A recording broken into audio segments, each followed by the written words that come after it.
This is a special featured interview of The Spot, a BYU-Idaho radio production where we talk about what you're talking about at BYU-Idaho.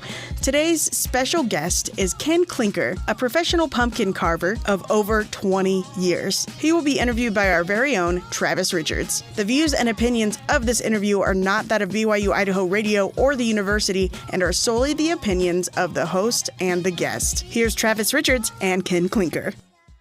How long have you been carving pumpkins? I'd say I've been doing it fairly seriously for about 30 years. And I started out just carving pumpkins for my kids, and then I'd put some out in my front yard, 6 or 8 of them every year. And then eventually I started carving more and taking them to the courthouse up in Evanston, Wyoming, and put on a display there. And then when I moved to Farmington, I started displaying them at City Hall. Now, this is the first year that I've tried to put them up out in my front yard to display them for the whole month. And I should have about 350 foam pumpkins carved for this year's display.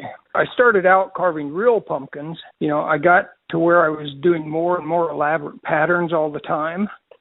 And so some of those real pumpkins, like Jack Sparrow, would take me maybe 5 or 6 hours to carve, and I'd put them out for one night and then have to throw them away. And that's what kind of motivated me to start carving foam pumpkins, because I can keep them year after year. I've got a Jack Sparrow now that I probably carved 15 or maybe even 20 years ago, and it's still on display.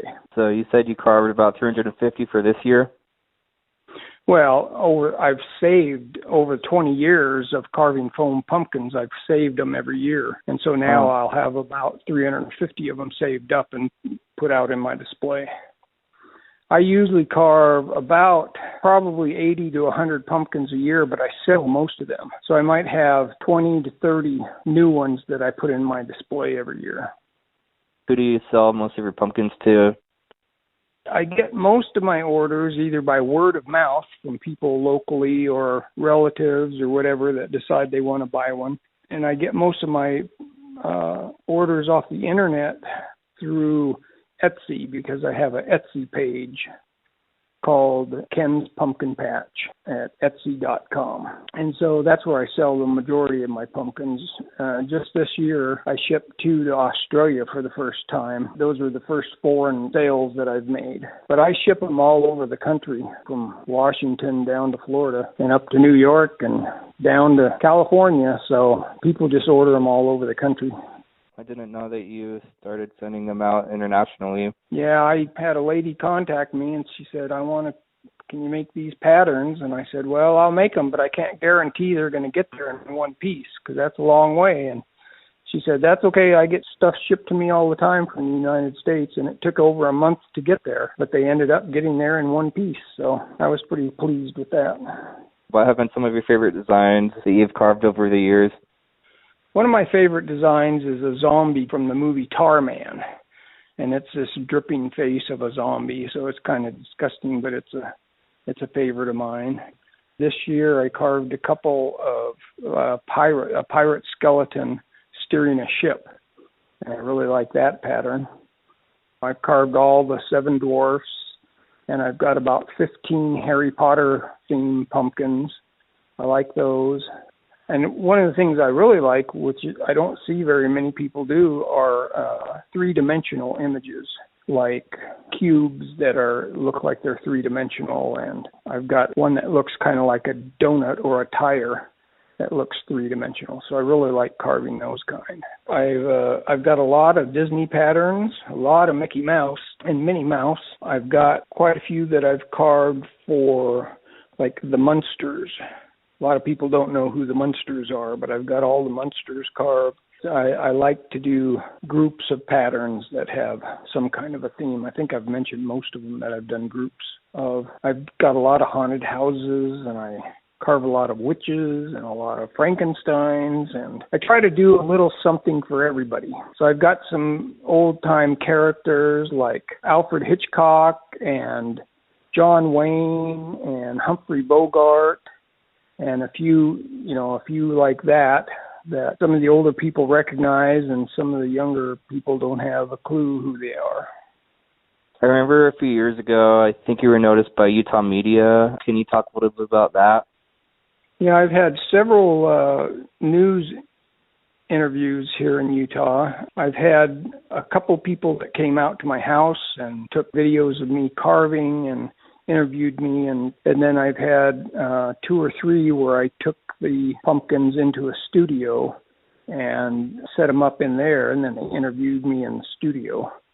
I probably won't do that anymore because that's an awful lot of work for about 30 seconds on TV. But it was fun doing those.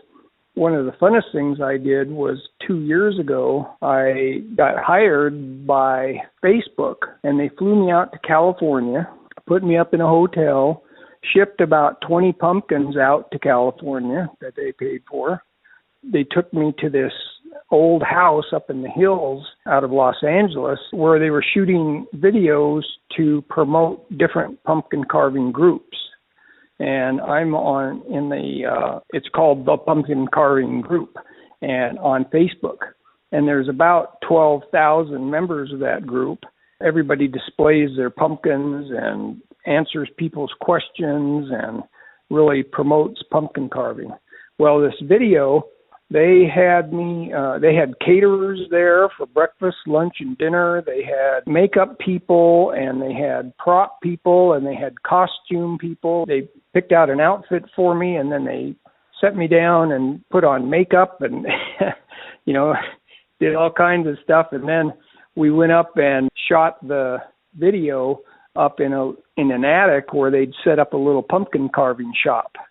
And I carved a real pumpkin and talked about pumpkin carving tips and that kind of thing.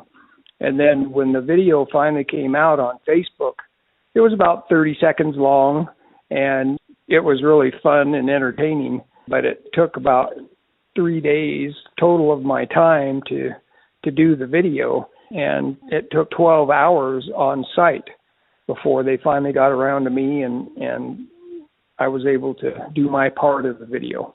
But it was a lot of fun, and it promoted the group, and membership went up quite a bit when that came out because people wanted to go in and see the pumpkin carving. So that's the Pumpkin Carving Group on Facebook. I would highly recommend that if anybody's interested in carving pumpkins, that they go visit that. How much longer do you think you'll be carving pumpkins?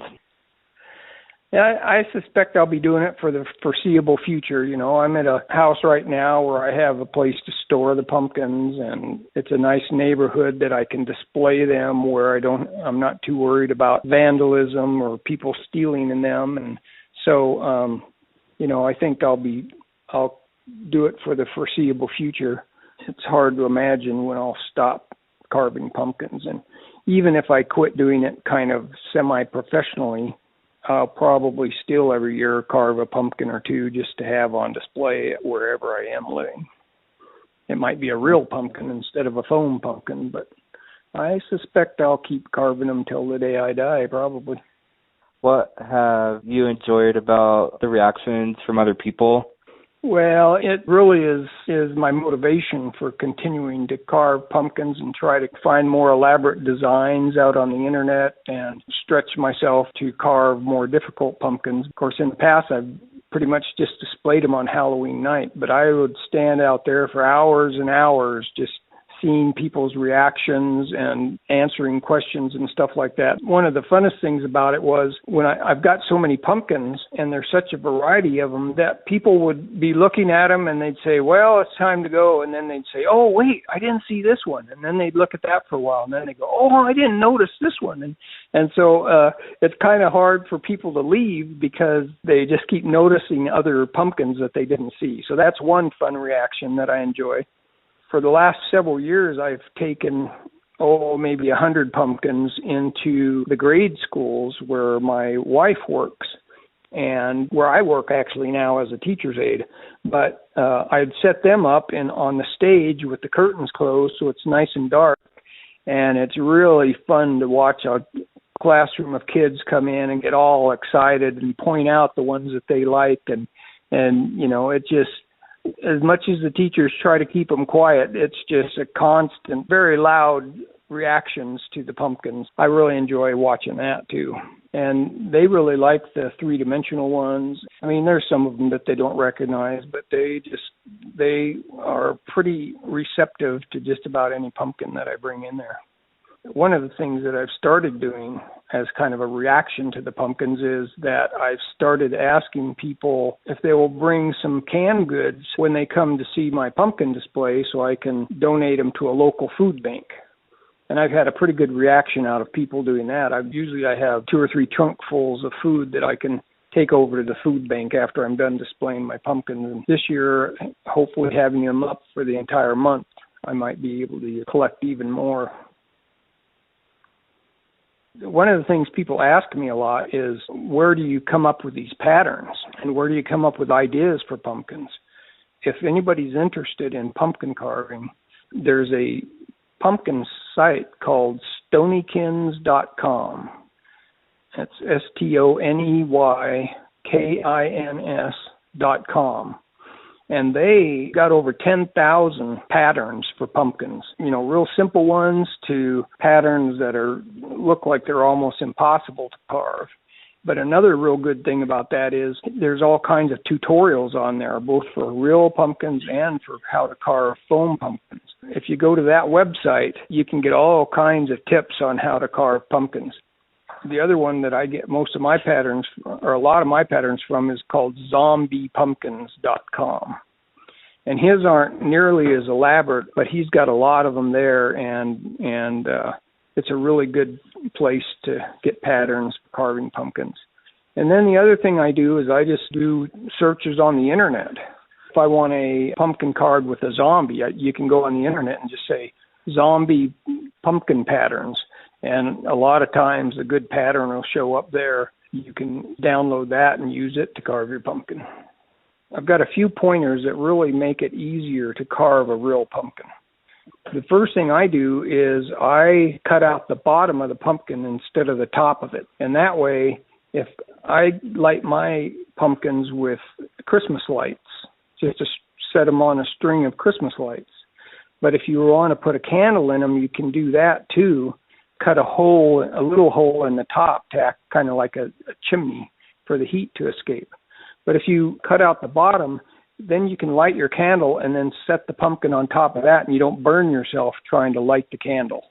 A lot of people get burned when they're trying to reach down in the top and light a candle. Another pointer I would make is that you should get something to scrape out the inside of the pumpkin wherever you want to carve, so that the thickness of the inside, the meat of the pumpkin, is only about a half-inch thick. Sometimes you get a pumpkin and it might have an inch or 2 inches of meat inside that if you try to cut through that, it's almost impossible to get a good hole in there and get it to come out. But if you scrape down the inside of that before you start carving, it'll make your carving much, much easier, and it'll make your pumpkin look a lot better. Another thing that I do is I trace the pattern onto the pumpkin with what they call sterile transfer paper, and it's like carbon paper. You put the pattern on it and you trace over the pattern, and it transfers that pattern onto your pumpkin. And then you can just cut it out. Rather than use a knife, I use little saws. Most people have probably seen the pumpkin carving kits in the stores during Halloween, where they've got some patterns and they've got these little saws in there, and you can use those little saws to carve out the pumpkin. It's easier and safer than it is using a knife. Those are the 3 main pointers that I would have. You've been listening to a featured interview of The Spot, a production of BYU-Idaho Radio. Today's hosts were me, Savannah Bewley, and Travis Richards, with our special featured guest, Ken Klinker. The views and opinions of this featured interview are not that of BYU-Idaho Radio or the university, and are solely the opinions of the host and the special guest. This featured interview was edited by me, Savannah Bewley. Producers were the hosts, with supervision by Brandon Isle. Our theme music is Finding Happiness by DJ Quads and The Perpetual Ticking of Time by Artificial Music. To listen to more featured interviews or episodes of The Spot, like and follow us on social media or visit our website, byui.edu/radio, and click Podcasts. Be sure to subscribe to BYU-Idaho Radio Podcasts on Apple Podcasts, Google Podcasts, Spotify, SoundCloud, or wherever you get podcasts. And also leave a review of the show and leave a comment on what we should talk about next.